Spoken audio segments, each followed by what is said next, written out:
Faslun fi bayanil akhdas, yaitu pembahasan pasal tentang keterangan-keterangan tentang hadas-hadas berkenaan dengan nawaqidul wudu'i arba'atu asya'in, yang membatalkan wudu ada 4 perkara. Perlu kita ketahui antara najis dengan hadas itu berbeda. Kira-kira bedanya apa, Pak? Hadas dengan najis bedanya apa? Nanti kalau kita nggak definisikan, ya nanti bisa salah pemahaman atau kurang tepat di dalam menerapkan suatu kaidah, ya. Hadas itu apa? Hadas atau najis? Maka kita sampaikan tadi, hadas dan najis itu berbeda, ya. Maka beda antara najis dan hadas itu yang akan menjadi pokok-pokok atau pedoman bagi kita untuk bisa mengamalkan syariat di dalam thaharah. Nah, termasuk hadas, yang dimaksud dengan hadas adalah kondisi seseorang yang tidak suci. Nah, kondisi seseorang yang tidak suci, sehingga orang tersebut terhalang dari ibadah berupa sholat, tawaf, membaca Al-Quran, ya, dan ibadah-ibadah yang lain yang memang membutuhkan syarat thaharah. Maka apabila orang tadi masih berhadas, otomatis, ya, orang tadi mempunyai penghalang untuk bisa melaksanakan aktivitas ibadah tersebut.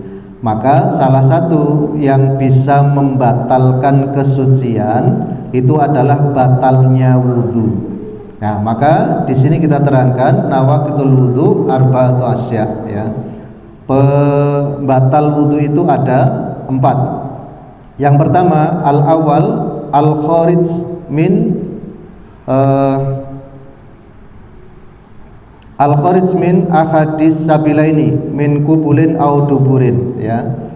Yang menjadi pembatal wudu, jadi apabila ada seorang yang mempunyai hadas, dia hilang kesuciannya, maka dia bersuci, ya, dengan berwudu atau tayamum. Nah, ketika dia melakukan satu kegiatan dan berhadas lagi, maka wudu atau tayamumnya tadi menjadi batal. Salah satu yang menjadi penyebab batalnya wudu adalah keluarnya sesuatu dari 2 jalan, antara jalan depan atau jalan belakang. Semua yang dikeluarkan oleh tubuh dari 2 jalan depan maupun belakang, maka itu menyebabkan batalnya wudu. Apapun itu, ada yang berupa cairan atau sesuatu yang tidak cair, ya. Maka apabila keluar dari 2 jalan tersebut, otomatis batal wudu seseorang. Nah, termasuk, ya, yang biasa keluar dari antara dubur dan kubul itu adalah air kencing kalau di depan, atau mani atau darah. Dikecualikan mani. Ketika mani keluar dengan sendirinya, tidak ada pendahuluan atau yang membersamai keluarnya mani tadi, maka wudu seseorang tidak batal, tetapi dia dituntut untuk mandi, ya. Termasuk yang keluar dari depan adalah darah. Kemudian apa yang keluar dari belakang, kotoran atau darah juga, atau apapun yang itu suci, kalau sudah keluar melalui 2 jalan tadi, maka membatalkan wudu. Ada orang makan biji kopi, terus nggak ada isi yang lain di dalam perut, kemudian perut tidak bisa mencerna. Ketika dikeluarkan masih berupa biji kopi dan bersih. Nah, maka ketika ada yang keluar dari jalan belakang tadi, itu otomatis membatalkan wudu. Begitu, ya. Termasuk, ya, apabila ada sesuatu yang sudah keluar kemudian masuk lagi, itu juga membatalkan wudu. Contohnya yang pernah kita alami dulu ya, anak-anak kecil dulu itu sering punya penyakit apa? Cacingan. Ketika memang cacing itu belum mati dan ada rasa ingin buang air besar, itu biasanya ingin keluar. Tapi ada kasus tertentu yang tidak bisa keluar, sudah beberapa bagian dari cacing itu keluar lalu masuk lagi. Nah, kasus seperti ini termasuk yang membatalkan wudu. Ya, termasuk apabila ada seorang wanita yang akan melahirkan, kemudian sudah muncul bagian dari bayi yang akan lahir tadi dan kembali lagi masuk, maka wudunya sudah batal. Kecuali apabila lahir dalam kondisi kering tanpa ada air ketuban atau darah yang menyertai, maka yang seperti itu malah tidak batal wudunya. Cuman ada konsekuensi apa? Mandi wiladah tadi. Ya, ini yang pertama ya, keluar dari dua jalan, baik itu cairan atau benda padat ya.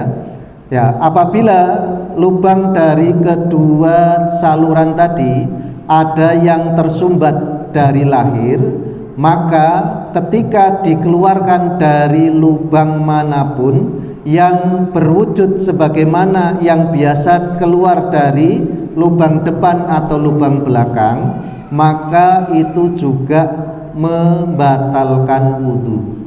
Ada anak yang tidak punya anus, kemudian belum ada tindakan ya, sampai besar dia sudah mempunyai kewajiban dari taklif syar'i.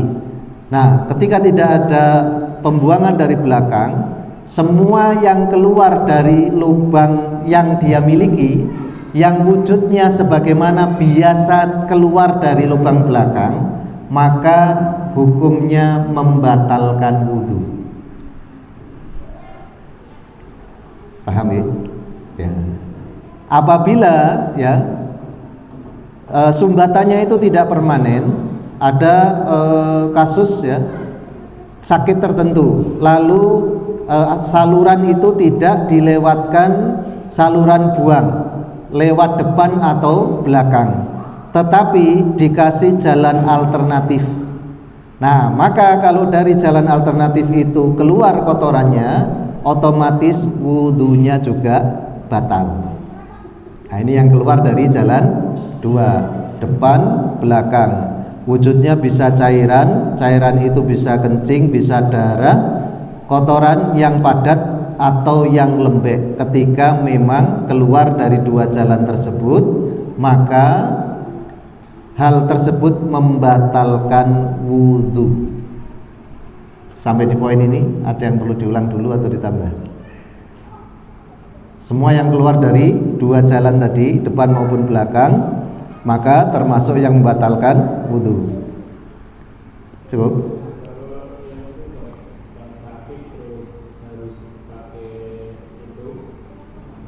Selang.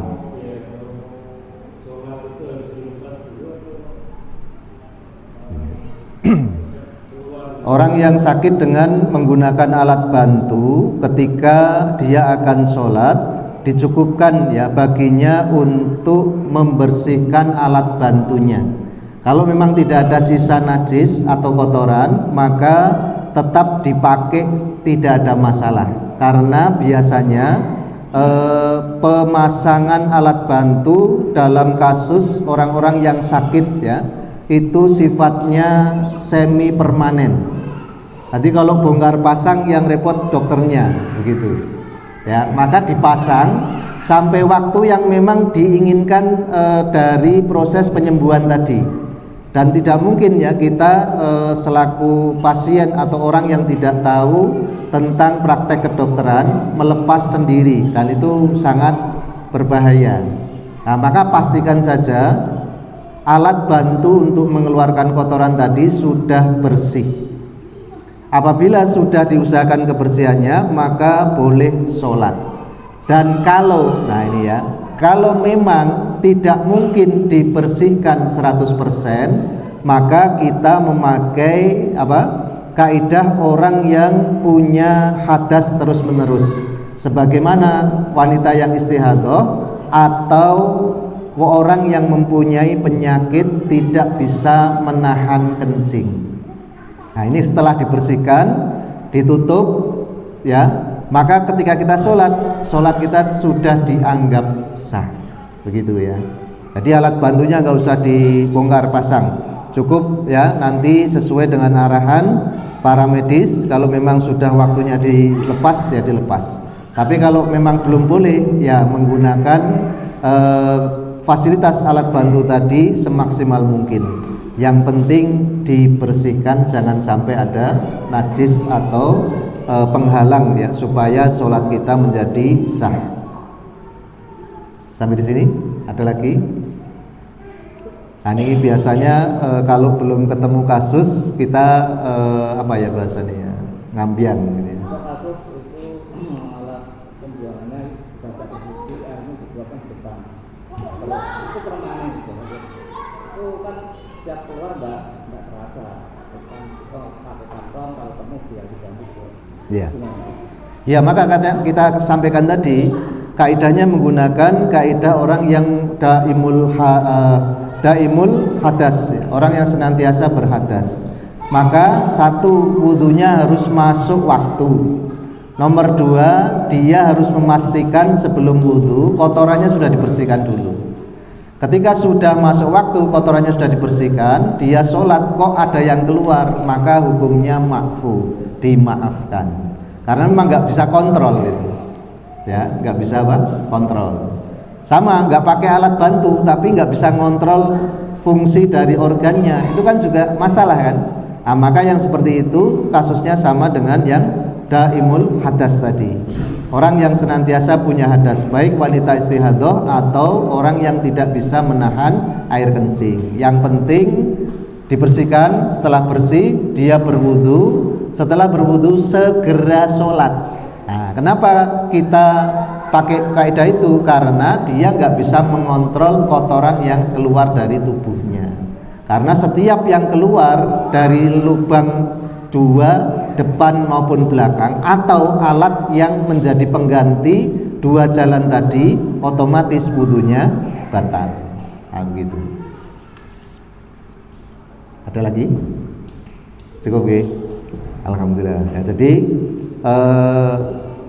apa yang keluar dari lubang depan maupun belakang termasuk ya arih. Apa arih itu? Angin. Nah, ketika yang keluar angin, semua jenis ya dari angin yang keluar itu dikatakan membatalkan wudu. Baik ya itu yang ada suaranya atau yang tidak bersuara ya. Syaratnya apa? Dianggap itu batal ketika satu ada bau, nomor dua ada suara. Kaidahnya dua ini. Jadi kita enggak kencing, kita enggak mengeluarkan air besar ya. Darah juga enggak keluar, mani juga enggak keluar, madi atau wadi juga enggak keluar. Tapi keluar angin ya dari depan maupun belakang, maka itu membatalkan wudu. Ya, syarat disebut angin itu pembatal, satu ada suaranya, atau yang kedua ada baunya. Kadang-kadang ya dua-duanya komplikasi ya. Banter tur mambu. Nah, ini kebangetan ya. Yang biasanya bau itu yang enggak bersuara ya, tapi kalau bersuara itu agak kondusif gitu ya. Tapi kalau sudah bunyinya keras plus bau, nah ini berarti perutnya masalah itu ya. Nah, yang termasuk membatalkan adalah angin yang keluar dari depan maupun belakang.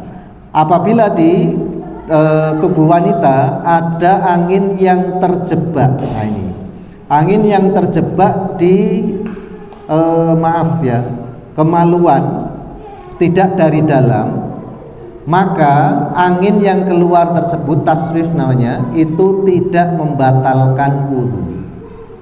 Jadi kita kan kerasa nih, angin itu keluar dari dalam atau memang angin yang terjebak, ya. Jangankan di area bawah ya, di ketiak aja kalau kita ada keringat atau mempunyai gerakan tertentu, itu kadang-kadang ada angin yang terjebak dan bunyi itu. Nah, yang seperti itu kita tahu ya, itu keluarnya dari dalam atau dari angin yang terjebak tadi. Kalau memang dari dalam, bunyi atau tidak ya, maka itu membatalkan wudhu. Nah, kalau nggak bunyi syaratnya bau, begitu. Tapi kalau itu angin yang terjebak sehingga mengeluarkan suara ya, maka itu tidak termasuk yang membatalkan wudhu. Nanti yang bisa tahu perinciannya ya yang kelakoni gitu ya. Kalau kita laki-laki jarang gitu ya. Kita laki-laki apa? Jarang. Tapi bagi perempuan, karena memang konstruksinya seperti itu, maka mungkin sekali ada angin yang terjebak di dalam ya organ vitalnya tadi, sehingga ketika keluar dan membunyikan suara itu tidak yang termasuk membatalkan wudhu. Nah, begitu.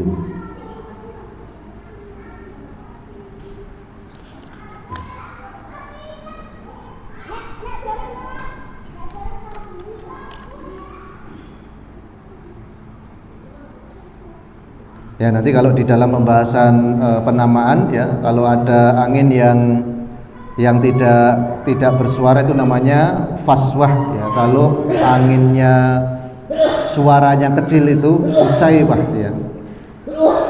Tapi kalau yang fusayyah, kalau ada suaranya tapi pelan ya. Tapi kalau suaranya keras itu namanya durot ya, namanya durot. Au ghorihi ya. Sawan kana al-kharij ainan au rihan dhahiran au najasan ya.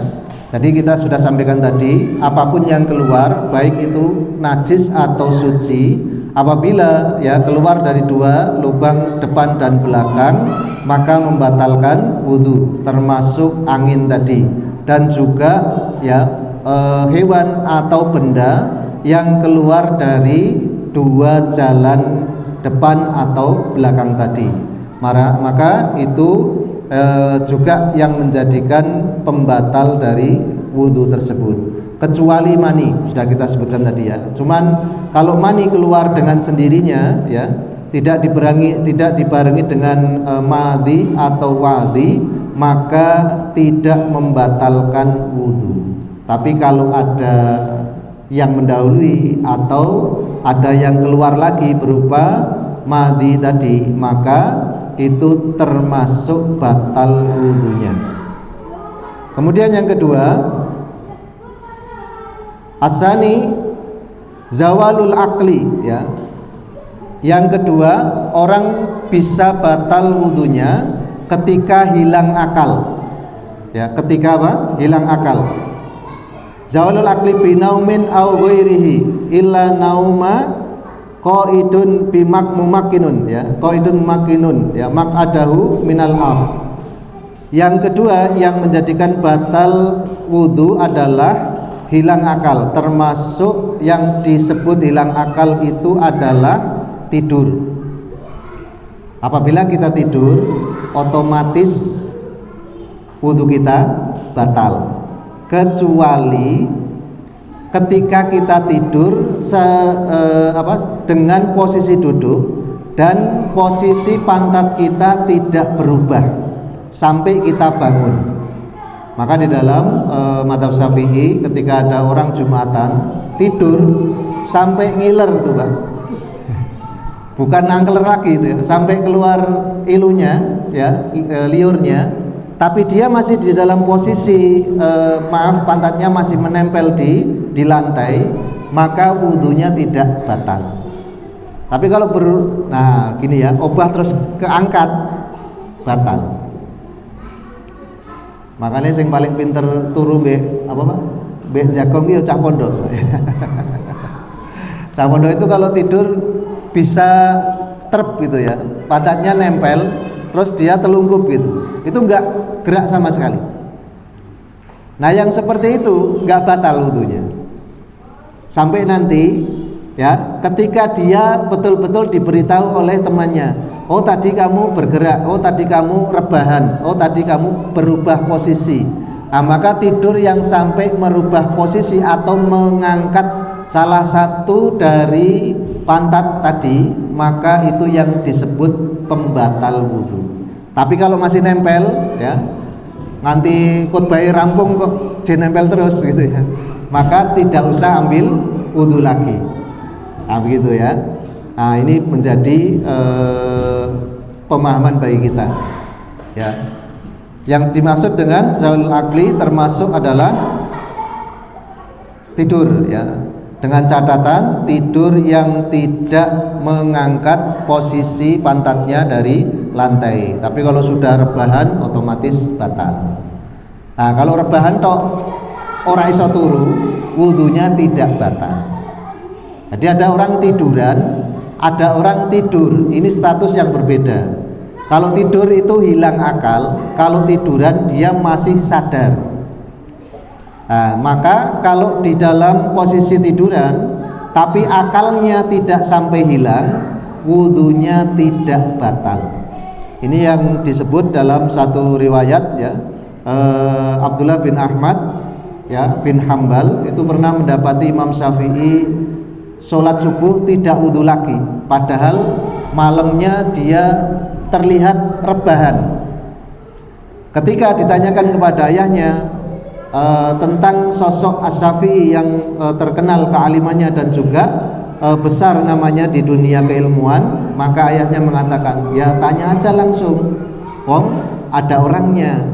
Maka ditanya, wahai Syekh, apakah jenengan betul-betul As-Syafi'i? Kenapa jenengan kok satu makannya banyak, yang kedua tidak sholat malam, yang ketiga sholat subuh tidak pakai wudhu?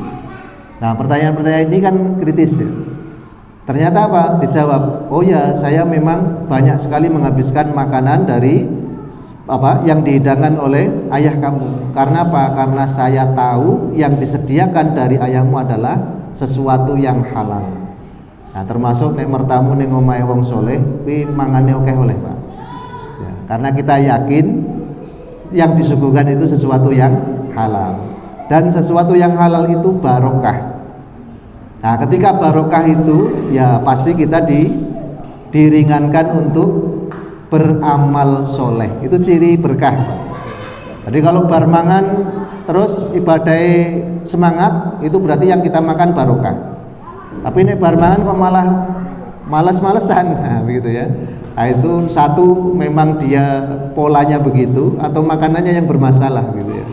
Nah begitu, makanya ketika ditanya kenapa jenengan makannya banyak, tidak menjaga makanan ya, karena diasumsikan makanan yang disajikan itu adalah halal. Yang kedua, kenapa enggak sholat malam, kenapa tiduran? Karena ya di dalam malam tersebut beliau As-Syafi'i ternyata memikirkan kaidah-kaidah dan juga mengambil kesimpulan dari hadis-hadis Nabi, sehingga dari hadis yang pendek beliau mampu mengambil kesimpulan sampai 20 poin lebih ya. Hadisnya pendek disebutkan itu ya, ya Nugair ya Umair ma fa'alan Nugair ya, ada suatu ketika Nabi melintasi anak kecil yang sedang menangis. Ternyata dia punya mainan burung emprit itu mati. Maka Nabi sallallahu alaihi wasallam itu menyapa anak tadi, "Hai Umair, kenapa kamu nangis? Ada apa dengan burung kecilmu?" Hadis yang sesingkat ini di dalam malam yang dilewati Imam As-Syafi'i itu mampu disarikan, disimpulkan menjadi 20 poin kesimpulan lebih. Dan ternyata kalau ada orang alim itu afdol tafakur daripada ibadah rupa sholat atau yang lain. Jadi kita punya kekuatan berpikir nih, daripada sholat malam itu lebih baik tadabbur, baca Quran, hayati, dicermati sampai kita mendapatkan kebaikan-kebaikan dan bisa menyampaikan kebaikan tersebut. Nah, itu kalau punya kekuatan berpikir. Tapi kalau kita aku yo ora pati pinter, ora pati iso, ya sudah sholat malam aja. Kenapa? Kalau dipandeng terus bukunya ya ora paham kan. Nah, ini jadi pembeda. Ya, maka ketika ditanya yang terakhir itu, kenapa sholat subuhnya ndak pakai wudhu? Ya karena nggak tidur, Pak. Jadi dia sudah wudhu sholat isya sampai subuh itu nggak batal dan tidak ada yang menjadikan batal. Nah kalau tidur kan batal ya.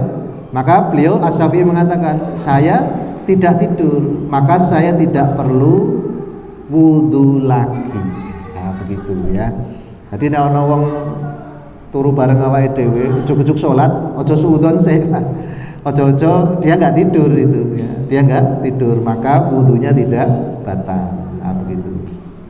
Begitu ya. Jadi yang termasuk membatalkan wudhu adalah hilangnya akal, dan dalam hal ini tidur termasuk, kecuali ya tidur yang duduk dan tidak merubah posisi duduknya, atau yang lain dari tidur ya. Apa yang menghilangkan akal selain tidur? Yang menghilangkan akal selain tidur apa? Pingsan, terus epilepsi, terus apa lagi? Pingsan, epilepsi, khobal itu ya dia nggak punya pikiran, atau bahasa biasa apa? Idiot. Ya, khobal itu idiot. Ya, dia nggak punya pikiran, maka dia nggak punya wudhu itu. Anak-anak yang seperti itu, orang-orang seperti itu nggak punya wudhu karena akalnya nggak sehat, nggak bisa untuk digunakan. Ya, apa tadi? Pingsan, terus epilepsi, terus khobal tadi ya, idiot, mabuk ini juga hilang akal. Ya, antum ngombe botrek papat terus wudhu. Itu wudhunya nggak sah karena sempoyongan. Dia nggak bisa kontrol badan walaupun akalnya masih bisa digunakan. Nah ini namanya hilang akal ya, setengah dari gila itu ya, hilang akal. Terus apa lagi Pak? Hah? Apa Mas? Tak perlu. Koma. Ya koma termasuk tidur itu. Koma tidur. Igma itu ayan tadi ya. Terus atah itu sakar, mabuk. Kemudian Kelenger itu satu kondisi yang menjadikan dia hilang akal seketika. Ya, biasanya orang yang kelenger itu ujuk-ujuk ambruk. Termasuk dalam kondisi kelenger itu orang yang terlalu takut atau kaget. Dia terlalu takut ya, sampai lupa, sampai dia tidak bisa mengontrol dirinya. Nah itu namanya apa? Kelenger tadi ya. Apa bahasanya? Kelenger itu ujuk-ujuk. Lagi. Kelenger itu ujuk-ujuk bruk, ngoten Pak. Ya. Dia terlalu takut, bukan pingsan. Kalau pingsan itu gara-gara satu kondisi capek atau kondisi stres tertentu ya. Tapi kalau ini hampir seperti pingsan, tetapi gara-garanya itu dia kaget, terlalu kaget atau terlalu takut. Itu bisa kelenger tadi. Karena dia punya fungsi saraf yang ya otomatis putus tadi. Tiba-tiba rubuh gitu ya. Saking takutnya atau saking kagetnya. Nah, itu namanya apa? Kelenger itu ya. Apalagi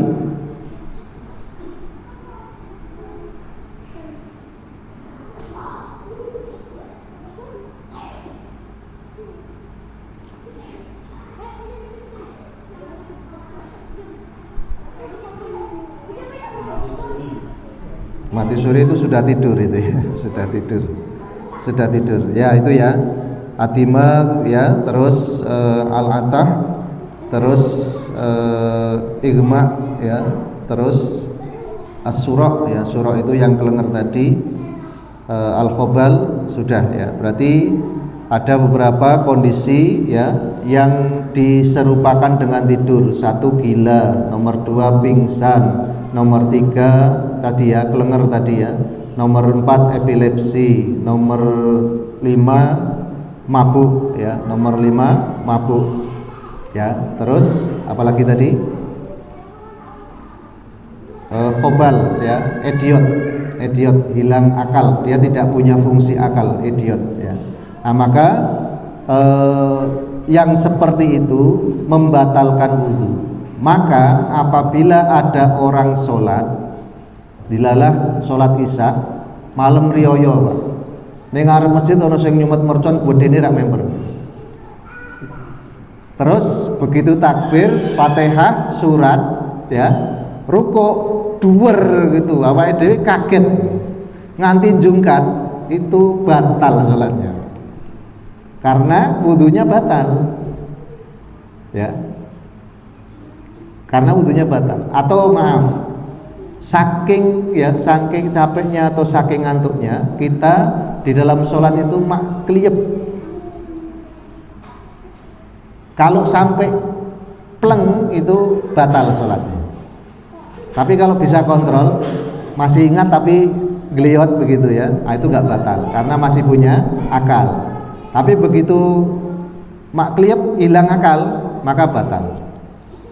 Nah, yang sering bagi orang tua yang punya anak kecil digembloi komburi Pak, nah itu biasanya kaget. Kalau kagetnya sampai nggak kontrol, hilang akal, maka sholatnya batal karena wudunya tidak sah tadi. Bisa dipahami ya. Jadi zawalul akli ya, kondisi hilang akal itu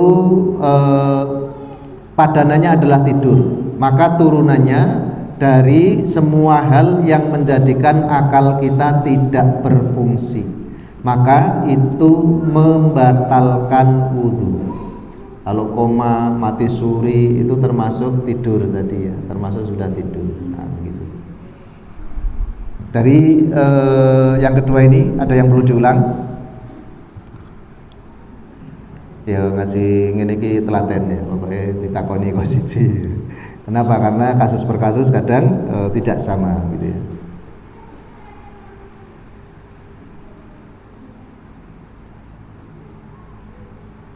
Cukup? Cukup ya. Yang kedua hilang akal, yang ketiga ya, asalis iltiqai basarotai rajulin wa imra'atain ya. Bertemunya dua kulit laki-laki dan perempuan, kabiraini ajnibaini min ghairi hailin, dua perempuan yang sama-sama sudah besar, yang ajnabi dan tidak memakai tidak memakai hail ya. Hail itu pembatas atau penghalang ya, tidak memakai penghalang. Jadi dalam mazhab Syafi'i, orang yang bersentuhan kulit ya, laki-laki dan perempuan yang bukan mahram itu batal wudunya, disengaja atau tidak disengaja, besar atau kecil ya. Yang penting tadi kabiro ini itu syaratnya apa? Ketika kita melihat sudah punya rasa tertarik. Nah, ini bukan masalah tamyiz atau balik Pak ya, karena ada tipikal anak-anak itu yang memang dia masih kecil, tapi ketika dilihat oleh lawan jenis itu bisa menarik atau mencot ke bahasa nih. Nah, ketika ada orang yang sudah tadi ya punya daya tarik tersebut, lalu bersentuhan ya kulitnya dengan lawan jenis, maka dua-duanya batal.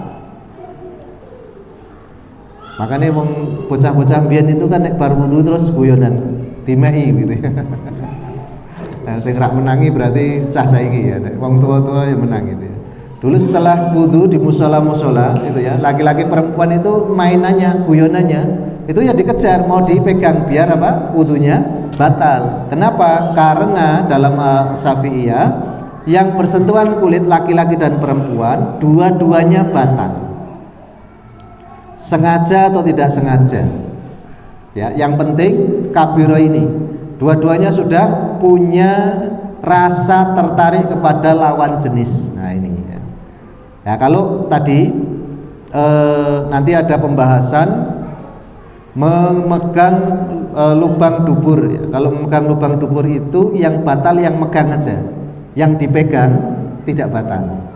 Tapi kalau bersentuhan kulit maka itu membatalkan yang memegang dan yang dipegang. Syaratnya apa? Syaratnya orang lain bukan mahram. Nomor 2 sudah punya ketertarikan dengan lawan jenis.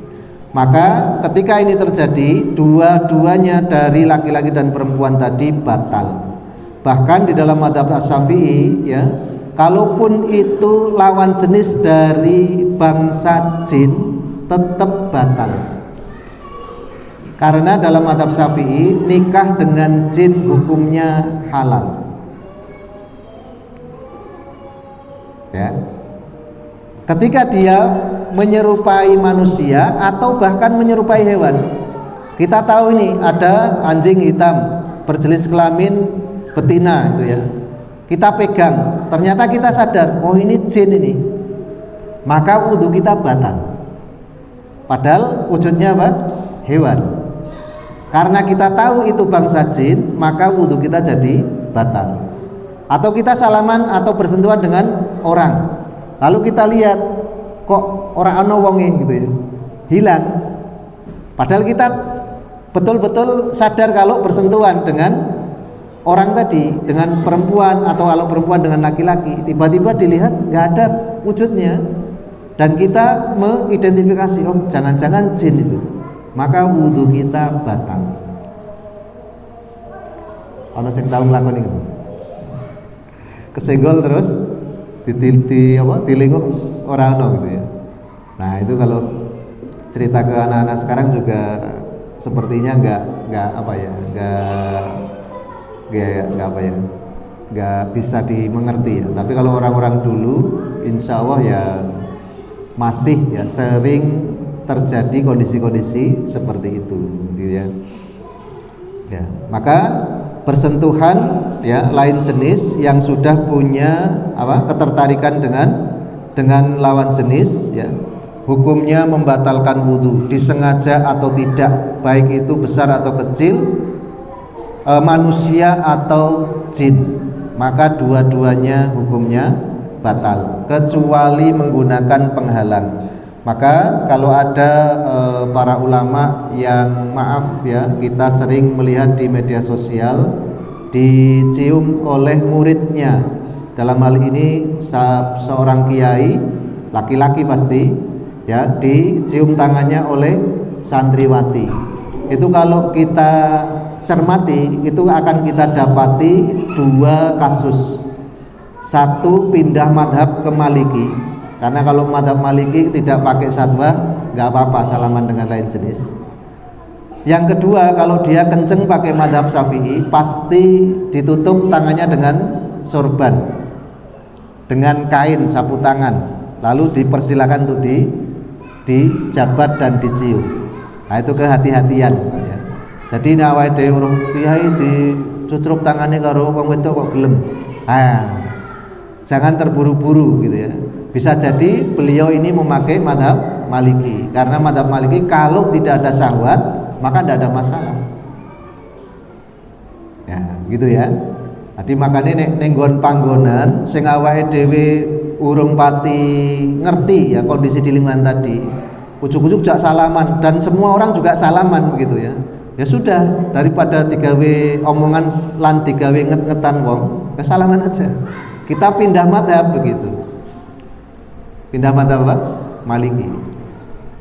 Nah begitu nanti kita sudah bisa dakwah, bisa menyampaikan, maka kita berhati-hati ya. Kalau enggak muhrim jangan salaman. Kalau memang itu murid ya pakai apa?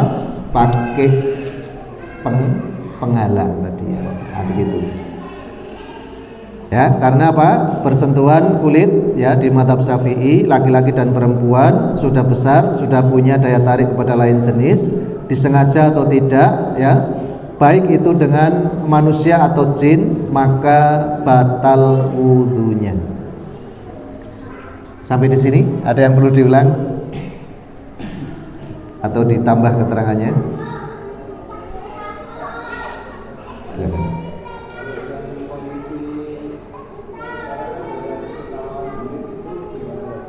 Kondisi sekarang? Ya. Apabila ada kelainan maka di luar pembahasan. Saiki wong aneh-aneh ya. Ana wong wedok seneng padha wedoke, ana wong lanang seneng padha lanange gitu ya. Ah, aku rak seneng salaman karo cah kae. Jebule dhek orientasinya kepada sesama laki-laki. Nah, ini tidak termasuk yang membatalkan wudu karena memang kaidahnya yang membatalkan itu lawan jenis yang ajnabi. Nah, ketika kita seorang laki-laki punya ketertarikan dengan laki-laki dan salaman, maka tidak ada konsekuensi fikihnya. Ya, tidak ada konsekuensi apa? Fikihnya. Nah, kecuali tadi, kalau salaman aja kan saya kira belum sampai ke posisi bersahwat ya. Tidak sampai ke posisi bersahwat. Tapi kalau lain jenis wong normal biasanya sudah muncul tadi. Sudah muncul apa? Syahwat. Maka di dalam mazhab Syafi'i disyaratkan ya, kalau bersahwat batal, kalau tidak bersahwat tidak batal. Begitu Mas. Nah, maka laki-laki dan laki-laki, perempuan dan perempuan tidak termasuk yang membatalkan. Ya. Cukup?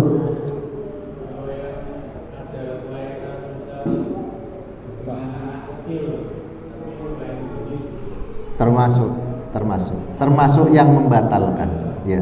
Makanya kan kita tadi pakai kaidah ya, walaupun dengan anak kecil tapi anak itu punya daya tarik.